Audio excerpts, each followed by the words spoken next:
Hey guys, it's Vampire Mike from Sega CD Universe, and I wanted to show a little bit of Shadow Warrior on the Xbox One. It's also on the PC and the PS4.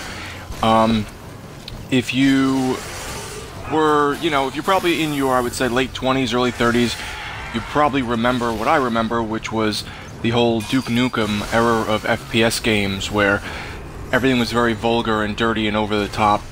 Shadow Warrior was in that vein, made by, I believe, the same team back in the, I guess it was early 90s, and now this is the reboot that had come out, I think, about a year ago on the Xbox One and PS4, and I think 2 years ago on the PC, and still very over the top, still slight racist humor. The old ones had a lot of like racy kind of jokes and stereotypes about the Asian main character, and it was hysterical.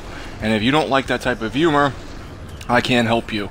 My friend Charlie and I used to constantly trade games back and forth. You can get those fortune cookies there, as you see. We'd trade games back and forth, and one of the ones we'd always talk about is Shadow Warrior, with all the stupid references about... The guy's name is Wang, so the main character's name is a penis joke.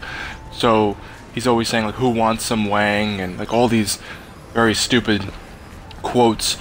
Some of them did carry over to a degree, and as you see, I'm in this like arcade here, running around, picking things up, fighting people. And they even have little... There it is, that's the original Shadow Warrior. That's how the original one looked on the PC. It was a great game.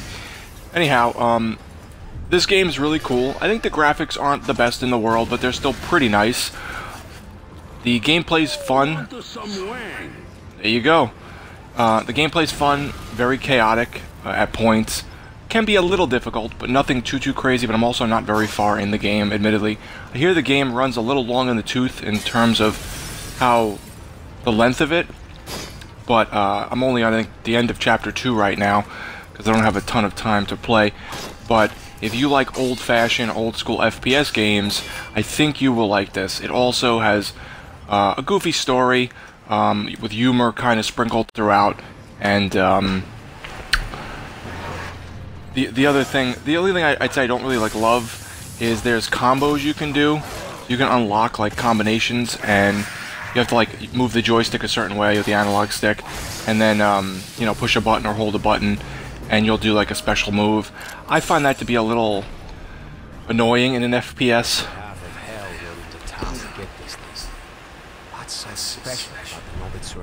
There's some jumping portions. Told me what?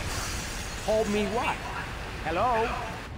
Which, in FPS games could be a little trying, but so far I haven't gotten to too many crazy ones that have, tested my patience.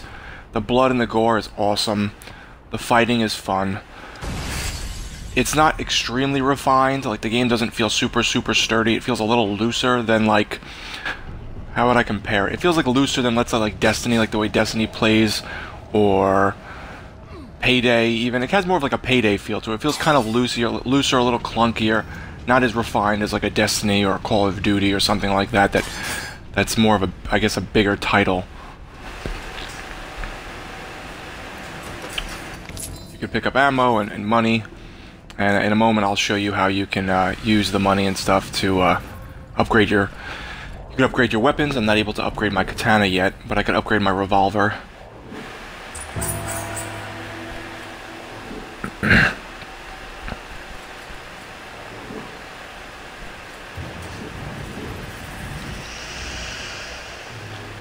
You could also go to this screen and get different tattoos.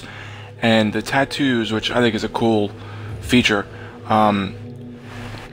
this is where those combos I don't really like lie, but the tattoo portion I think is interesting, obviously, because I have tattoos and I like tattoos, but you're able to pick a different section, like protection, healing, whatever, and then it gives you new combos you can use. And then these karma points let you pick different either combinations or abilities, so like, it'll make it like you could hit 10% harder with your katana, things like that, or you can... Your bullets hurt more with certain kinds of enemies, stuff of that nature. I'm not giving you the exact terminology, but so there are, unlockables and upgradables and things you can do with your character. It's not just a mundane first-person shooter with nothing in it. There are like these light RPG elements to where you can customize your character a bit and do different things with the abilities, with the combos, with the weapons, stuff like that.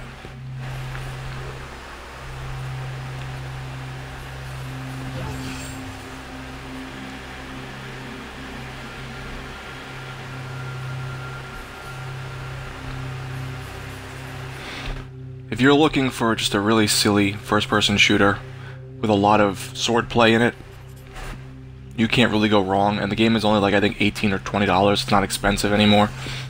Actually, it came out kind of cheap if I recall correctly. But these are all like the sections I'm going through just to decide what I was going to pick for my character.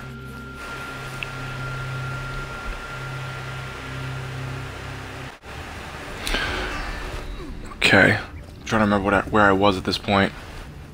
Almost everything is destructible, which is pretty cool.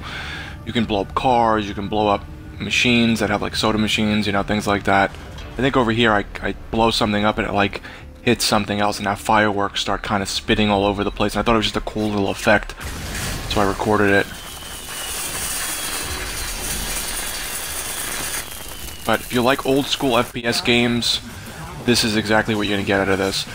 These are these evil bunnies that come after you once you kill a rabbit, and it's pretty amusing. So tongue-in-cheek, old school FPS, you know, beat 'em up type of game.